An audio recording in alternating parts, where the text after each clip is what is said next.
Ration तो बढ़ाएंगे ही बढ़ाएंगे, गुणवत्ता भी ठीक करेंगे, लेकिन पैकेट के आटा के साथ साथ डाटा भी फ्री देने का काम होगा। पैकेट का आटा आपके स्वास्थ्य के लिए, पौष्टिक आटा आपके स्वास्थ्य के लिए, और डाटा आपको जानकारी हासिल हो जाए इसके लिए।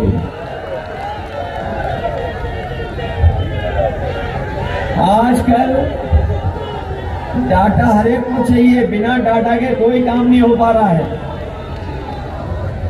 हमें याद है जिस समय कोरोना और कोविड, वहां सरकार की तो नाकामी थी, लेकिन जिनके पास सुविधा थी, साधन था, जिनके पास कंप्यूटर था, लैपटॉप था और जिन पे पर्याप्त डाटा था, उनके परिवार के बच्चों का 1 साल 2 साल नहीं खराब हुआ। लेकिन गरीब परिवार के बच्चों की पढ़ाई से लेकर के 1 साल 2 साल खराब हो गया। और उस समय हमारे गरीबों पे इंतजाम नहीं था। इसलिए जरूरी है, जब इन कंपनियों ने मोबाइल बाजार में लाए तो डाटा फ्री दे रहे थे। जब सबके पास मोबाइल हो गया, सब चलाने लगे, तो डाटा का भी पैसा लेने लगे। इसलिए पैकेट के आटा के साथ डाटा फ्री दिलाने का काम करेंगे। हम लोग दिल्ली में सरकार बनने जा रही है, 30 लाख नौकरियां खाली हैं। 30 लाख नौकरियों का पूरा आरक्षण का पालन करते हुए अपने नौजवानों को नौकरी दिलाएंगे, और साथ ही साथ अग्निवीर जैसी व्यवस्था हमेशा हमेशा के लिए खत्म हो जाएगी। ये अग्निवीर व्यवस्था हम स्वीकार नहीं कर सकते समाज वाले लोग। मैं देखता हूं कि कई बार हमारे, हालांकि खाकी वर्दी पहनने वाले हमारी मदद बहुत करते हैं कई बार,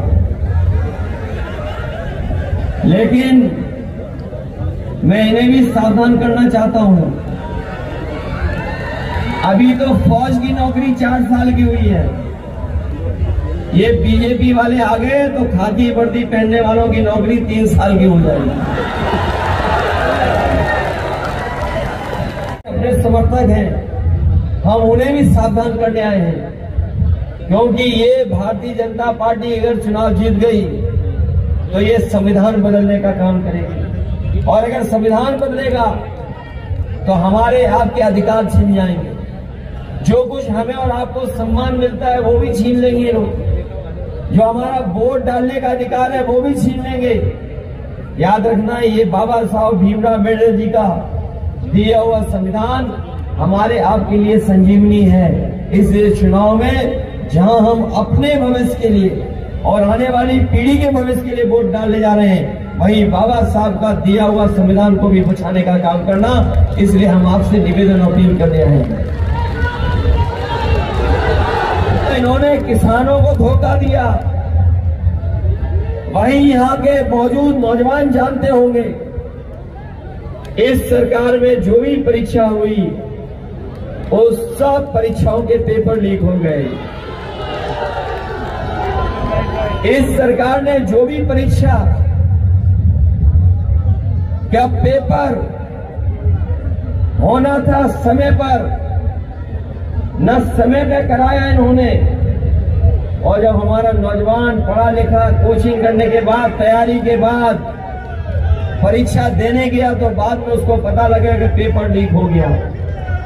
जितनी भी परीक्षाएं हुई सबका पेपर लीक हो गया। ये नौजवान जानते होंगे, 1 2 नहीं, 3 नहीं, 4 नहीं, 5 नहीं, 10 से ज्यादा परीक्षा हुई और सबके पेपर लीक हो गए। हाल ही में पुलिस की भर्ती का पेपर लीक, याद होगा आपको, 2 दिन परीक्षा कराई। हमारे नौजवान तैयारी करके गए, मेहनत करके गए, जितनी कोचिंग के लिए खर्चा होना था कोचिंग के लिए खर्चा किया, और उन्हें लगा कि कम से कम अब नौकरी मिल जाएगी। लेकिन जब परीक्षा देने गए और परीक्षा दे करके जब घर आए तो पता लगा कि पुलिस की भर्ती वाला भी पेपर लीक हो गया। लाखों लाख नौजवान लाखों लाख नौजवानों ने परीक्षा लिखी है, सब पेपर लीक हुए। अभी तक 60 लाख नौजवानों ने परीक्षा लिखी।